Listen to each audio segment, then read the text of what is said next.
നമുക്ക് പെട്ടെന്ന് തയ്യാറാക്കാൻ പറ്റിയൊരു വഴുതനങ്ങ ഫ്രൈ ഉണ്ടാക്കിയെടുക്കാം. കുറച്ച് വെളിച്ചെണ്ണ ഒഴിച്ച് കൊടുക്കാം.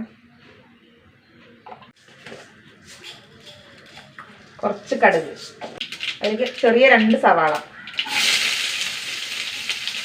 1 5 അല്ലി വെളുത്തുള്ളി ചതച്ചത്, 1 2 കറിവേപ്പില.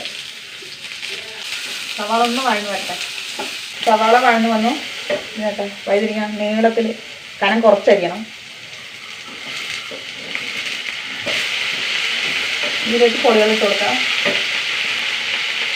1/4 ടീസ്പൂൺ മഞ്ഞൾപ്പൊടി, 1 ടീസ്പൂൺ മുളക് പൊടി, ആവശ്യത്തിന് ഉപ്പ്.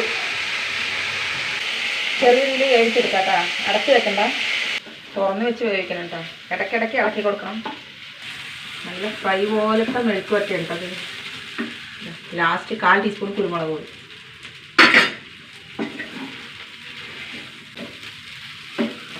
ഓഫാക്കാം. സൂപ്പറാണ്. അപ്പോൾ ഇങ്ങനെ ഉണ്ടാക്കാത്തവരൊന്നും ഉണ്ടാക്കി നോക്കട്ടെ. സൂപ്പർ ടേസ്റ്റാണ്. അപ്പോൾ ഇഷ്ടപ്പെട്ടാൽ സബ്സ്ക്രൈബ് ചെയ്യുക, ഫോളോ ചെയ്യുക.